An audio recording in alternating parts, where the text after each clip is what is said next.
إن الحمد لله نحمده ونستعينه من يهد الله فلا مضل له ومن يضلل فلا هادي له وأشهد أن لا إله إلا الله وحده لا شريك له وأن محمدا عبده ورسوله فأعوذ بالله من الشيطان الرجيم بسم الله الرحمن الرحيم إن عدة الشهور عند الله 12 شهرا في كتاب الله يوم خلق السماوات والأرض منها 4 حرم ذلك الدين القيم فلا تظلموا فيهن أنفسكم. برادران اسلام، محرم الحرام فضیلت و مرتبت کی دولت سے بے بہا معمور و معطر ہے. محرم الحرام ان 4 حرمت والے مہینوں میں سے ایک مہینہ ہے جن میں لڑائی قتل و قتال جائز نہیں ہے، اور اسی بابرکت اسلامی سال کا اس سے آغاز ہوتا ہے. یہ مبارک مہینہ جہاں کئی شرعی فضیلتوں کا حامل ہے، وہیں بہت ساری تاریخی واقعات کو بھی اپنے اندر سوئے ہوئے ہے. یہ ایک ایسا مبارک مہینہ ہے، بابرکت مہینہ ہے، جہاں اس کو اللہ رب العزت نے اپنی مبارک کتاب میں جگہ دی ہے. وہیں نبی کریم صلی اللہ علیہ وسلم نے اپنی زبان مبارک سے اس کی عظمت اور فضیلت بیان فرمائی ہے. چونکہ ماہ محرم شروع ہو چکا ہے، اور اس لیے آج کے اس ویڈیو کے اندر اس کی فضیلت اور اس میں اکرام اور اس کی اعزاز کے تعلق سے آپ کے سامنے حاضری ہوئی ہے. اللہ تعالیٰ نے قرآن کریم کے اندر ارشاد فرمایا، جو آیت کریمہ میں نے آپ کے لیے پڑھی قرآن کریم کی، اس میں فرماتے ہیں اللہ رب العزت مہینوں کی تعداد اللہ تعالیٰ کے نزدیک کتاب اللہ میں 12 ہے، اور اسی دن سے جب سے دنیا قائم ہوئی ہے، آسمان و زمین پیدا کیے ہیں، ان میں 4 مہینے آداب اور احترام کے ہیں. یہی سیدھا راستہ اور درست دین ہے. تم ان مہینوں میں اپنی جانوں پر ظلم نہ کرو. تو مذکورہ بالا آیت سے ہمیں اس بات کی شہادت ملی ہے کہ یہ جو مہینے ہیں اللہ رب العزت کے نزدیک ان مہینوں کی تعداد 12 ہے، اور جن میں سے 4 مہینے حرمت والے ہیں. اور اس بات کی بھی وضاحت ہوئی ہے کہ نبی کریم صلی اللہ علیہ وسلم نے یوں ارشاد فرمایا، زمانہ اسی طریقے سے اسی رفتار پر آ گیا جس پر اللہ تعالیٰ نے زمین و آسمان کو بنایا تھا، تخلیق کی تھی. سال کے 12 مہینے یعنی، اور جن سے 4 مہینے جن میں حرمت والے مہینے تھے، اور 3 مسلسل ہیں جیسے ذوالقعدہ، ذوالحجہ اور محرم، اور رجب جو شعبان سے پہلے کا مہینہ آتا ہے. شریعت اسلامیہ میں محرم الحرام کی اہمیت کی کئی طریقے سے فضیلت بیان کی گئی ہیں. قرآن مجید میں سورۃ توبہ کی آیت نمبر 36 کے اندر اللہ رب العزت نے یہ 4 مہینے حرمت والے مہینوں میں ان میں سے ایک مہینہ ہے جو محرم کا مہینہ بھی ہے. اور حرمت والا مہینہ ہونے سے مراد یہ ہے کہ ان مہینوں کا احترام کرنا چاہیے. قتل و غارت اور جنگ و جدال اور لوٹ مار اور اس طرح کی بے پناہ جتنی بھی برائیاں ہو سکتی ہیں، بلکہ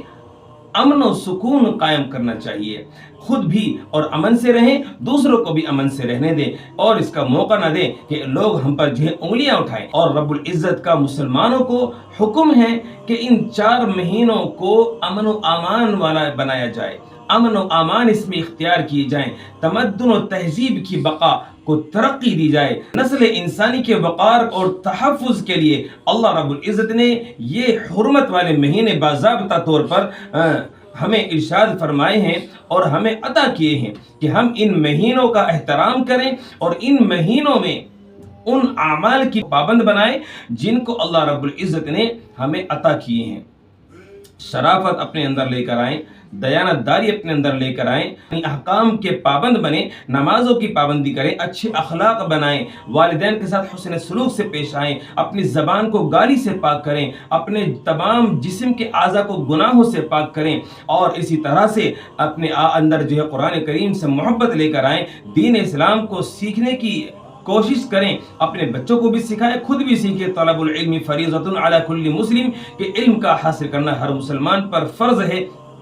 اسی طرح سے جتنے بھی گناہ ہیں اور لوگوں کی نجی زندگی میں جو گناہ ہوتے ہیں، وہ ان سب کو ہمیں اس مہینے میں ترک کرنے کی، چونکہ مہینہ محرم سے ہو رہا ہے، اور اس مہینے کو اللہ رب العزت نے اپنا مہینہ قرار دیا، تو اسی طرح سے اس مہینے کی ابتدا بھی اللہ کے تمام احکام سے ہم نے کرنی چاہیے، کیوں کہ زندگی کی ہمارے اور خوشی کا مہینہ ہے۔ خوشی اس بات کی ہے کہ اللہ نے ہمیں اور مزید یعنی سال کی شروعات ہماری زندگی کی کرا دی ہے، اور غم اس بات کا ہے کہ جتنے ہمارے زندگی کے ایام گزرے ہیں اگر وہ گناہ میں گزرے ہیں تو ہمارے لیے غم ہی غم ہے، اور اگر خوشی میں یعنی اور اگر ہمارے وہ اعمال صالحہ کے اندر وہ اعمال ہماری زندگی کے دن گزرے ہیں تو وہ ہمارے لیے خوشی کے باعث ہیں اور اللہ کا شکر ادا کرنے کے باعث ہیں۔ آئندہ بھی اسی طرح سے اللہ کے حکم اور فرما برداری کے ساتھ زندگی گزارنے کے لیے ہمیں اور مزید تیاری کرنے کی ضرورت ہے، کیوں میرے بھائی یہ زندگی اللہ نے ہمیں وقتی طور پر چند لمحات کے لیے دیے، چند ایام کے لیے دیے، چند مہینے چند سال کے لیے دی ہے، اور ایک وقت آئے گا کہ اللہ ہمیں اس سے ہمیں بری و ذمہ کر دیں گے اور یہ زندگی ہم سے اللہ لے لیں گے، اور ایک وقت آئے گا کہ پھر ہم اللہ سے اگر ہم نے اس دنیا کے اندر اللہ کی فرما برداری نہ کی، عزت و احترام نہ کیا، دین اور شریعت کے یعنی مطابق زندگی نہ گزاری، تو پھر قیامت کے دن ہم اللہ کے سامنے حسرت کے ساتھ افسوس کے ساتھ کہیں گے کہ یا اللہ ہمیں دنیا میں زندگی میں دوبارہ بھیج دیجیے، ہم نیک کام کریں گے، ہم نے دیکھ لیا سمجھ لیا، تو لیکن اس وقت مہلت نہ ملے گی میرے بھائیوں۔ اس لیے اس محرم کے اندر مہینے میں آج سے ہم طے کریں کہ انشاءاللہ جتنی بھی محرم کے اندر جو برائیاں پھیلی ہوئی ہیں، چاہے وہ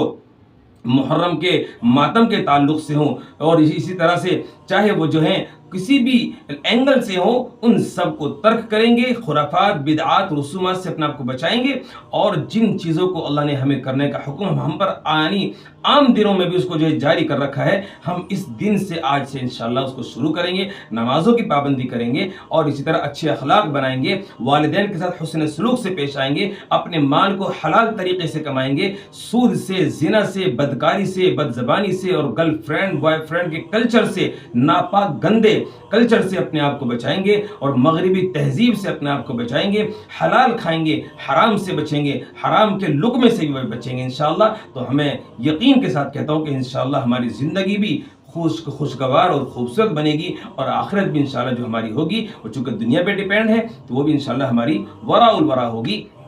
اللہ تعالی ہمیں ان تمام باتوں پر اپنے اس مہینے کی شروعات کرنے کی توفیق عطا فرمائے، اور تمام باتوں پر مجھے بھی اور آپ کو بھی انشاءاللہ عمل کرنے کی توفیق عطا فرمائے۔ السلام علیکم ورحمۃ اللہ وبرکاتہ۔